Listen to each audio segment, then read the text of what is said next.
Okay, let me just let you know what this system does, and then I'm gonna just introduce the details about how I make it. Okay, so this one sends the temperature from this temperature sensor, which is a DS18B20 one wire temperature sensor, and by this guy, and then display the temperature in real time to this ssd1306 OLED display. And then through SPI communication protocol, send the temperature data to the slave over here, which is another Arduino Nano board. And this guy receives that SPI temperature data, and at the same time, hand it over to this ESP8266. So the 8266 will send the data through Wi-Fi, from all these antennas over here to the router in my house. If you are doing this on campus, it's definitely you can send it to the router in the building. And finally, the temperature will be sent to an IoT third-party website, which is called ThingSpeak. And you can see the 26 Celsius degrees over here being displayed on the monitor. And you can log into this website using any smart device. It doesn't have to be a laptop or desktop. You can use a smartphone to monitor the temperature in real time. So you can see right now the room temperature is 26 Celsius degree, and it's only showing the integers, but not all these float numbers, the decimal numbers. So let's take a look. I'm gonna heat up the temperature sensor, use my finger, and it takes a few seconds to respond on the website, but let's take a look, see if the temperature will go up. All right, so I'm heating up the temperatures with my fingers, and now it jumps. Okay, you can see here's a line diagram. Here's the monitor showing the digital numerical value for that. And you can see on the other side, I have another channel. So the reason I want to use another channel is because you can see here, it's actually showing you when the data has been updated. So if I'm trying to debug my circuit, I do need the two fields, right? So I can see when it's being updated, so I can know if the data is being sent to ThingSpeak. Okay, so that's how this system works. And after this, we are going to build a Python GUI trying to acquire the data from the website and plot it locally or download the data locally.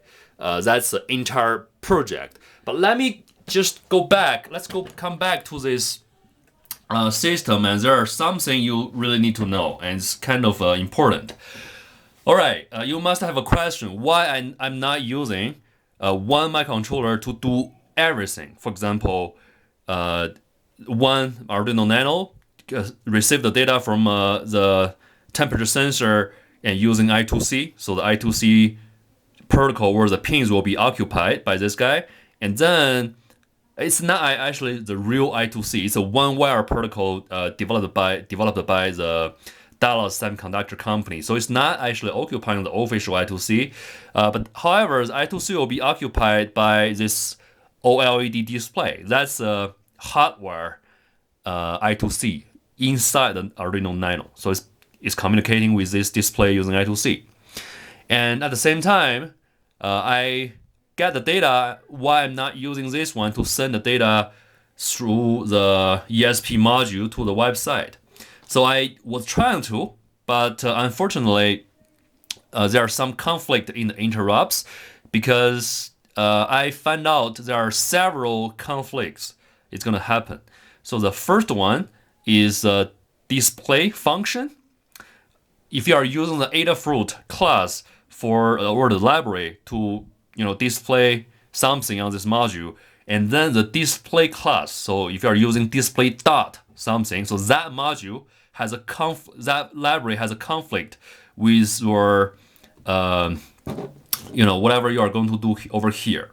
So which is a serial communication. So if you are doing both, that won't work because there are some internal conflict built in the library. You couldn't use them at the same time. So that's why I have to take another one, and because there's no conflict between this guy and the SPI communication. So it worked. That's the first thing you need to know. And the second thing you need to know is, you can see that you need to know, keep in mind, the Arduino Uno or Arduino Nano, all these boards need a 5 volts power supply for the microcontroller chip. So the 5 volts actually comes from this DC-DC module, and I have both 5 volts and 3.3 volts. And another thing you need to know is, after you power up the nanos using 5 volts, it is able to generate a 3.3 volts internally. So there's no 3.3 volts DC regulator at all on the board. So it's being generated inside the microcontroller. So there must be some a voltage regulator inside.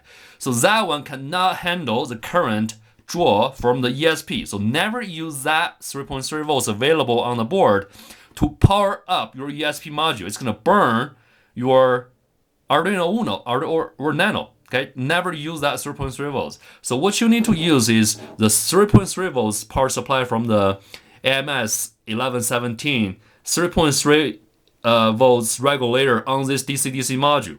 So you can see here the 3.3 volts is being used to power up the ESP. Okay, important. Okay, and I was thinking, because sometimes the ESP is consuming a lot of power or current. Normally, if you search online, it's something like 700 milliamps. But when I was testing this on a current meter, I'm seeing somewhere around 300 to 500 milliamps. And so which means the adapter for this guy, available for you guys, is able to handle actually 650 milliamps, which is not ideal, but it's working. I tested using this little temperature, non-contact temperature monitor, and I'm seeing 32 Celsius degree. So it's heating up a little bit, but it's not a big deal. So the voltage supplying to everywhere is not being downgraded. So I think the 650 milliamps current being supplied by the adapter over here can literally support everything over here, including this ESP module. So which is good enough. If you think you are not comfortable with that, you can use a customized power supply, which can serve up to 3 amps. You can find out the design files and the tutorial for this guy in the first class, in the first lecture of the semester, which is the power supply modules for microcontrollers. I have details about how to make it. But if you're using this one, you do need a special adapter. So you want a bad adapter which can handle more currents. So if you see this one, which is able to handle, I think, 6 amps, right? 6 amps. But anyway, if you do not have that one, I think just keep using this one, which is available for you guys. I need to let it focus. Sorry for that. This one works great. It's no problem at all. So you can keep it on for a days or something. It's still going to work. I don't think there will be any issues. All right. So the system is built, and I think the ThingSpeak is receiving the data. So the next step will be, because the hardware has been established, I don't think you are going to change anything for the hardware connections. So the next step will be convert everything to a PCB using all these surface mount parts to make it smaller.